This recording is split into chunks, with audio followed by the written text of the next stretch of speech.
பகவத் பாதாளால் எழுதப்பட்ட சுப்பிரமணிய புஜங்கத்தில் இதுவரைக்கும் 13 ஸ்லோகம் பார்த்தோம். 9வது ஸ்லோகத்திலிருந்து முருகனுடைய ரூபத்தை வர்ணனை பண்ணிட்டே வரார். அப்படி 13வது ஸ்லோகத்தில் முருகனுடைய 6 முகங்களும் சந்திரனுடன் ஒப்பிட வேண்டும் என்றால் சந்திரன்ல இருக்கிற நிறைய குறைகள் மாற வேண்டும். அப்படி அதாவது 6 பூர்ணச்சந்திரன்கள் ஒரே சமயத்தில் பிரகாசிச்சுட்டே இருக்கணும். அவையில் களங்கம் இருக்கக்கூடாது. அவைகள் மேகங்களால் மறைக்கப்படாதவையாக இருக்க வேண்டும். இப்படியெல்லாம் இருந்தால் கூட சந்திரன் ஆறுமுக ஜோதிக்கு நிகராகாது அப்படின்னு சொன்னார். இனி அந்த ஆறுமுகங்களை பற்றி இன்னொரு ஸ்லோகம், இந்த 14வது ஸ்லோகம்.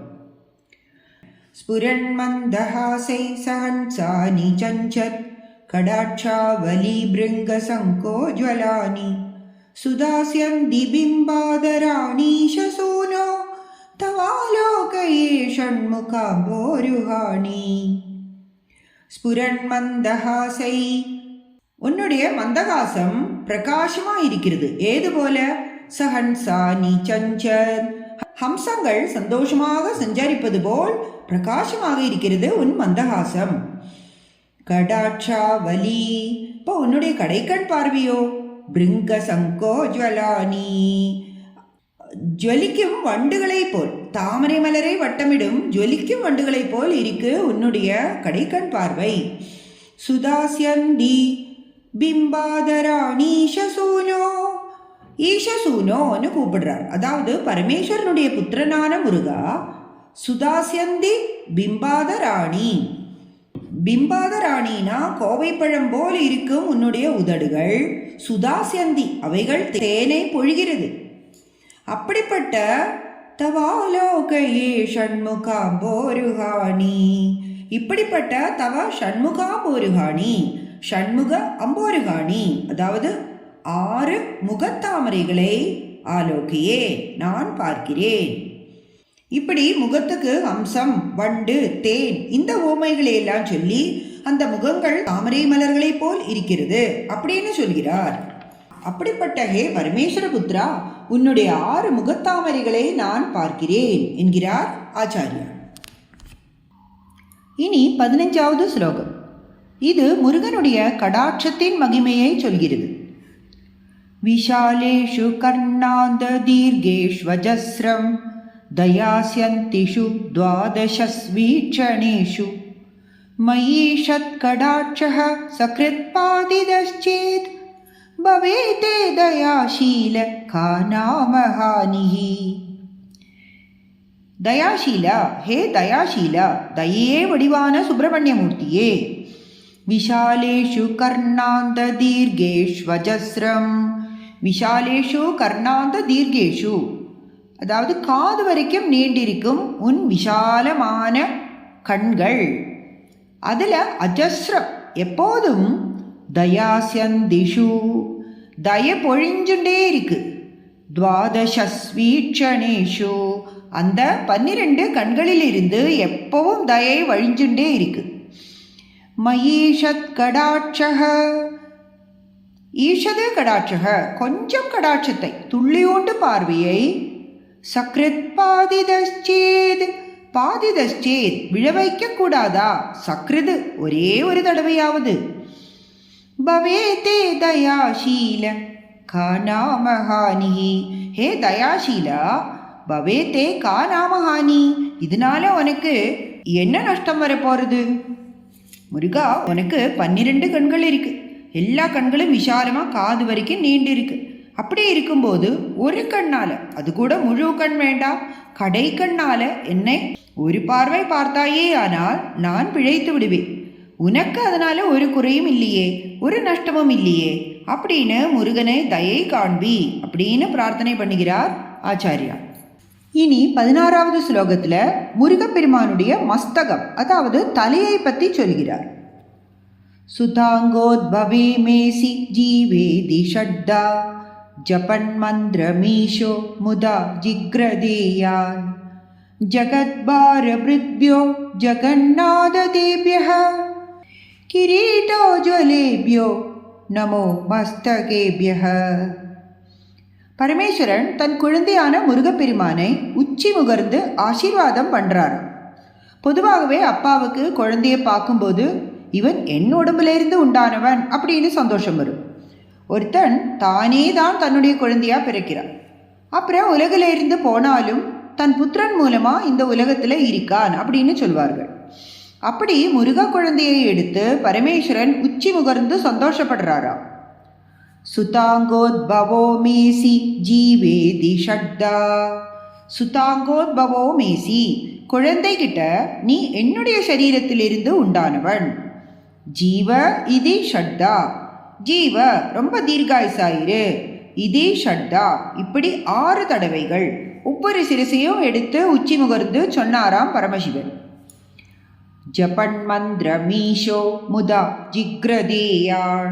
ஜிக்ரன்னா உச்சி முகர்ந்துண்டு, ஜபன் மந்திரம் ஈஷக முதா இப்படி சந்தோஷத்துடன் மந்திரம் சொல்லியபடியே பரமேஸ்வரன் ஆசீர்வதித்தார்.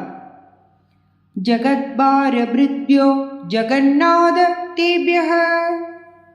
ஓ ஜெகநாதான்னு கூப்பிடுறார். தேபியக ஜகத்பார பிருத்யக, ஜகத்தின் பாரத்தையெல்லாம் வகிப்பதான கிரீட்டோ ஜுவலேபியோ நமோ மஸ்தகேபியக. கிரீட்டோ ஜுவலேபியக மஸ்தகேபியக, கிரீடங்களால் ஜொலிப்பதான உன்னுடைய மஸ்தகங்களை நமக நான் நமஸ்காரம் பண்ணுகிறேன். அதாவது ஜகத்தின் பாரத்தையெல்லாம் வகிப்பதும் கிரீடங்களால் ஜொலிப்பதும் ஆன உன்னுடைய 6 மஸ்தகங்களையும் நான் நமஸ்கரிக்கிறேன். அப்படி என்னுடைய அங்கத்திலிருந்து நீ வந்திருக்கிறாய், நீ தீர்காயுசா இரு அப்படின்னு பரமேஸ்வரன் உச்சி முகர்ந்தபடி ஆசீர்வதித்தாரே. அப்படி இந்த உலகத்தையெல்லாம் தாங்குவதும் கிரீடங்களோடு ஜொலிப்பதும் பரமசிவனால் அனுகிரகிக்கப்பட்டதுமான அந்த 6 சிரசையும் நான் நமிக்கிறேன் என்கிறார் பகவத்பாதார். இனி 17வது ஸ்லோகம். ஸ்புரத் ரத்ன கேயூரஹாராபிராமஸ்சலத்குண்டல ஸ்ரீலசத் கண்டபாகஹ கட்டௌ பீதவாசா கரே சாரு சக்திஹ புரஸ்தான் மமாஸ்தாம் புராரேஸ்தனூஜஹ. ஆச்சாரியால் திருச்செந்தூர்ல சுவாமி சந்நிதி முன்னால நின்றுண்டு பாடிட்டு இருக்கார். இந்த 17வது ஸ்லோகத்துல முருகப்பெருமான் என் முன்னால் எழுந்தருள வேண்டும், எனக்கு காட்சி கொடுக்க வேண்டும் என்கிறார். 4வது லைன் எடுத்துட்டோமானால் புரஸ்தான் மமாஸ்தாம் புராரேஸ்தனூஜஹ. புராரேஸ்தனூஜஹ, புராரினா புறங்களை எரித்தவர், அவருடைய, அது யாரு? சிவபெருமான், அவருடைய தனூஜக பிள்ளை. மம புரஸ்தான் என்னுடைய முன்னால், ஆஸ்தாம் எழுந்தருளட்டும், முருகப்பெருமான் என் முன்னால் விளங்கட்டும். எப்படிப்பட்ட முருகப்பெருமான்? அதை முதல் 3 வரிகளில் சொல்கிறார். ஸ்புரத் ரத்ன கேயூரஹாராபிராமஹ. இப்போ மின்னுகின்ற ரத்னங்களால் ஆன கேயூரங்களோடையும் ஹாரங்களோடையும், கேயூரம்னா வளை, இப்போ பிரகாசிக்கும் ரத்னங்கள் இழைத்த தோல் வளைகளையும் கழுத்தில் மாலைகளையும் தரிச்சுண்டு மோகனமான ரூபத்துடன் சலத்குண்டல ஸ்ரீலசத் கண்டபாகஹ. கண்டபாகம்னா கன்னம், அது கண்ணாடி மாதிரி இருக்கு.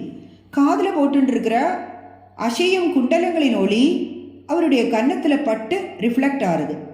அப்படி அசையும் குண்டலங்களால் பிரகாசிக்கும் கன்னத்துடனும் கட்டௌ பீதவாசா கரே சாரு சக்தி.